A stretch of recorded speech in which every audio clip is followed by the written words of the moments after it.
Hi, hello, vanakkam and welcome to my YouTube channel. This is the Uncreative.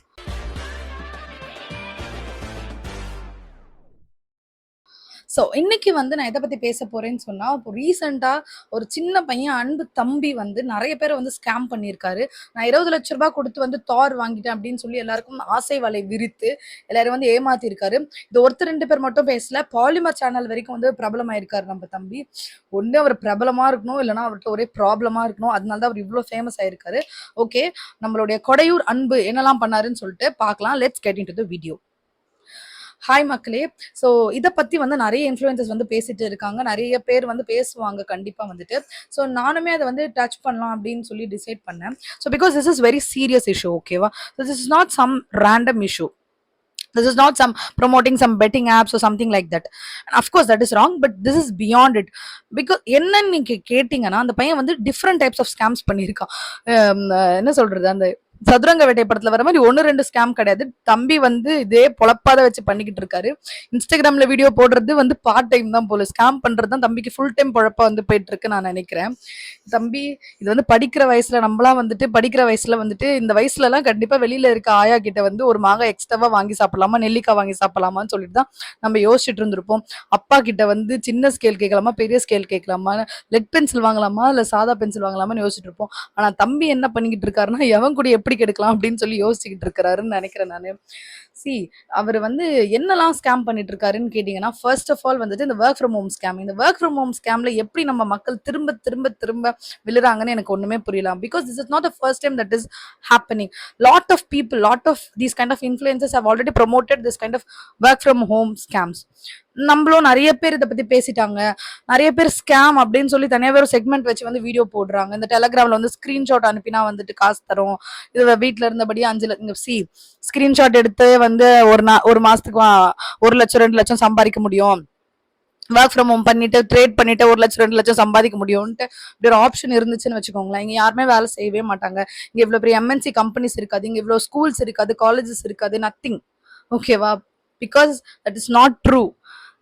இது எல்லாமே வந்துட்டு கண்கட்டு விதை தான் வந்துட்டு அப்படி அப்படி இப்படி மூஞ்சில வந்து மிளகா பொடியை போட்டுட்டு காசை லவுட்டிட்டு போயிருவாங்க. இது எல்லாமே நம்மளோட அந்த நம்ம என்ன சொல்றது, நம்மளோட டெஸ்பரேட்டான அந்த மனநிலைமையும் நம்மளோட ஆசையையும் நம்ம எப்படியாச்சும் பணக்கார ஆயிடணும் அப்படின்ற நம்மளுடைய அந்த ஒரு பேராசையும் தூண்டி மட்டும்தான் these kind of businesses are happening and they're still surviving successfully because of our desperate அந்த மைண்ட் செட்னால மட்டும்தான். I'm not doing victim shaming guys, but we need to be very careful about our money.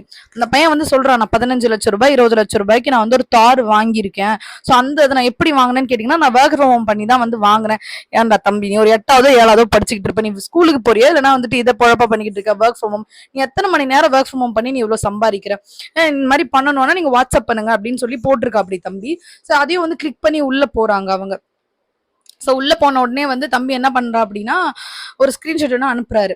So இது நான் எதை வச்சு சொல்றேன்னு சொன்னா, நான் வந்து ஏமாறல. இந்த மாதிரி நிறைய பேர் பாவம் ஏமாந்தவங்க வந்து ரீல்ஸ் போட்டிருக்காங்க. நான் அதை பார்த்து ரெஃபர் பண்ணி தான் பேசிட்டு இருக்கேன். ஸோ அதுல வந்து என்ன இருக்குன்னு சொன்னீங்கன்னா, ஸோ அந்த ஸ்கிரீன்ஷாட்ல வந்து என்ன இருக்குன்னா, 1,000 ருபீஸ் அமிச்சா உங்களுக்கு 70,000 ருபீஸ் கிடைக்கும், 2,000 ருபீஸ் அமிச்சா 25,000 அந்த மாதிரி கிடைக்கும் அப்படின்னு போட்டிருக்காரு. ஸோ ஒருத்தர் வந்து என்கிட்ட 500 ருபீஸ் தான் இருக்கு அப்படின்னு சொல்லி அதை அனுப்பியிருக்காரு.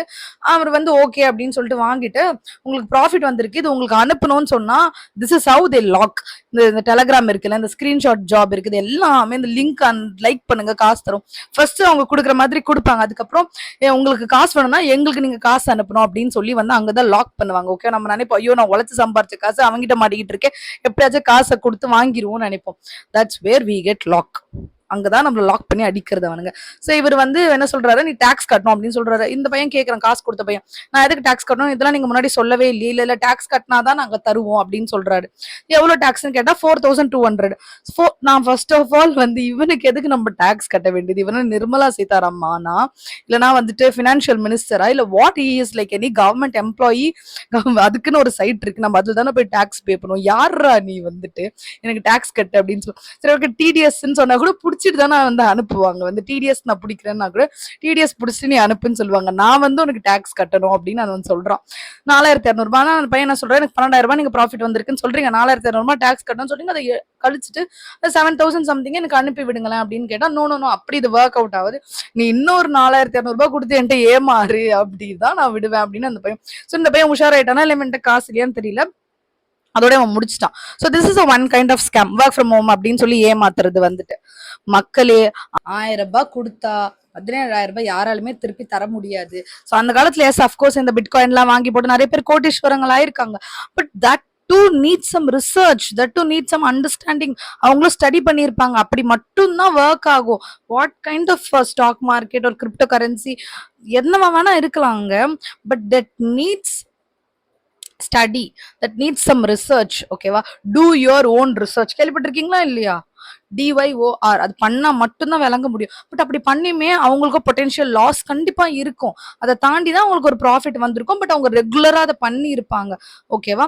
பட் கிரிப்டோ கரன்சி ஸ்டாக் எல்லாமே வந்து இந்த இன்ட்ரா ட்ரேடை தவிர்த்து மோஸ்ட் ஆஃப் த டைம் எல்லாருமே உங்களுக்கு சஜஸ்ட் பண்றது என்னவா இருக்கும், லாங் டேர்ம் இன்வெஸ்டிங். ஒரு காசு சம்பாதிக்கிறீங்க, அது கொஞ்சம் செலவு பண்ணிட்டு கொஞ்சம் சேவ் பண்ணீங்கன்னா ஃபியூச்சரிஸ்டிக்கா அது மல்டிப்ளை ஆயிருக்கும், அதை நீங்க எடுத்து யூஸ் பண்ணிக்கலாம். This is what every one suggest. 1000 ரூபாய் போட்டு 17,000 ரூபாய் சத்தியமா யாருமே எடுக்கவே முடியாது. someone is coming and telling you that, please run away. கண்டிப்பா that's a scam. And second important thing, இந்த மாதிரி ஃபாலோவர்ஸ், அதுக்கப்புறமா வந்துட்டு தெரிஞ்சவங்க கிட்ட, லைக் அவனை ஃபாலோ பண்றவங்க கிட்ட, சில இன்ஃபுளுசர்ஸ் கிட்ட எல்லாம் போயிட்டு எங்க அம்மாக்கு உடம்பு சரியில்லை, ஒரு 7,000 ரூபாய் தர முடியுமான்னு கேட்கறது, அவங்க கொடுத்துட்டு உடனே திருப்பி தந்துருன்னு சொல்லிட்டு திருப்பி தராமலே இருக்கிறது. அதுக்கப்புறமா வந்து பெட்டிங் ஆப்ஸ் எல்லாம் வந்து ப்ரொமோட் பண்றது. இந்த மாதிரி வந்து எக்கச்சக்கமான ஸ்கேம்ஸ் வந்து பண்ணிக்கிட்டு இருக்கிறாரு தம்பி. ஸோ ஆன்லைன்ல நிறைய பேர் அவர் மேல இப்பதான் கொஞ்சம் பேர் வெளியே வந்து சொல்ல ஆரம்பிச்சிருக்காங்க. Of course it's needs to be like, இதை வந்து கண்டிப்பா எல்லாருமே பேசணும், கண்டிப்பா வந்து தக்க தண்டனை வந்து கிடைக்கணும். It can be juvenile, it can be someone who is behind him, but cheating is not accepted because you are something like, உங்களை நம்பி ஃபாலோ பண்றாங்க, நீங்க ஏதோ பேசுறீங்க, ஒரு சின்ன பையன் ஏதோ பண்றான் நல்லா பண்ணணும் அப்படின்னு சப்போர்ட் பண்றவங்க கிட்டே காசு வந்து ஏமாத்திக்கிட்டு இருக்கீங்க. ஓகேவா? I'm not telling promoting is wrong, of course like every one promotes what, that's how business runs. But இந்த மாதிரி ஒர்க் ஃப்ரம் ஹோம்னு சொல்லி ஏமாத்துறது இதெல்லாம் வந்து ரொம்ப தப்பு. தம்பிக்கு கண்டிப்பா தக்க தண்டனை கிடைக்கணும். தண்டனை in the sense, I am not being rude, but everyone should face the consequences for what they do, right? So ஏமாந்தவங்க எல்லாருமே முன் வந்து அவர் மேல கம்ப்ளைண்ட் கொடுக்கணும். Complaint needs to be taken like taken serious and அவருக்கான தண்டனை கிடைக்கணும். அவர் சின்ன வயசுல இருந்தா அந்த வயசுல பண்ற தப்புக்கு என்ன கைண்ட் ஆஃப் லா இருக்கோ அது வந்து அவருக்கு மேல வந்து நம்ம அவருக்கு கிடைக்கணும். And then of course is not on his own, அது மட்டும் நம்மளுக்கு நல்லா தெளிவா தெரியுது. ஓகேவா? அவர் பேசுற விதமா இருக்கட்டும், நிறைய விஷயங்கள் வந்துட்டு is not on his own, someone is behind him and அவரை வழி நடத்துறாங்க. வந்து சாய் பல்லவி சொல்ல மாதிரி வழி நடத்துறாங்களோ அப்படின்ற மாதிரி சம்மன் இஸ் வழி நடத்துறாங்க அவரை. ஸோ அவங்க வந்துட்டு needs to B punished. Because இந்த பையனுக்கே இங்க என்ன நடக்குதுன்னு தெரியுமா தெரியாதுன்னு தெரியல. இந்த catch me if you can ஒரு படம் இருக்குல்ல, அந்த பையனுக்கு அவன் பண்ற தப்புனே தெரியாது. லியோனோ டிகாப்ரியோ நடிச்சிருப்பாரு. சோ அந்த படத்துல வர மாதிரி தான் அந்த பையன் பண்ணிக்கிட்டு இருக்கிறான் வந்து. But in the future definitely will regret. But the life is long gone. பேர் கெட்டு போயிருக்கும், அவனுக்குன்னு ஒரு நேம் இருக்காது, அவனுக்குன்னு ஒரு ரெப்புடேஷன் இருக்காது. அப்படின்னா பின்னாடி இருக்கவங்களோட நேம் எல்லாம் அப்படியே தான் இருக்கும். தம்பி ஒன்று பின்னாடி இருந்து ஒன்று பண்ணிட்டு இருக்காங்களா, அவங்களுக்கு பேர்லாம் கிடையவே கிடையாது. பிகாஸ் நீ தான் வந்து ஃபேஸ் ஆஃப் த சேனல். பின்னாடி இருக்கவங்க பின்னாடியே தான் இருப்பாங்க. நாளைக்கு எதனா பிரச்சனை வந்தா கூட கழண்டிப்பாங்க. நீ தான் இது எல்லாமே பேசிட்டு இருக்கிற. ஓகேவா? ஸோ நீயும் needs to stop all this, and of course it comes with consequences. He needs to face the law, and the people, we நம்ம எல்லாருமே வந்துட்டு needs to be even more informed about money, educated about money. ஒரு காசு நம்ம சம்பாதிக்கிறதுக்கு இப்ப நம்ம நிறைய வந்து கத்துக்கிட்டோம், நிறைய படிக்கிறோம், வேலை பண்றோம், உழைக்கிறோம், எல்லாமே ஓகே. பட் அந்த கார் வந்து எப்படி செலவு பண்ணணும், எப்படி இன்வெஸ்ட் பண்ணணும், அது எப்படி ஒர்க் ஆகும், மணி மல்டிப்ளை ஆகுமா, குட்டி போடுமா, அதெல்லாம் கொஞ்சம் நம்ம யோசிச்சு செயல்படணும். சிந்தித்து செயலாற்றுங்கள் அப்படின்னு சொல்லி இந்த உரையை நான் முடித்துக் கொள்கிறேன். நன்றி, வணக்கம்.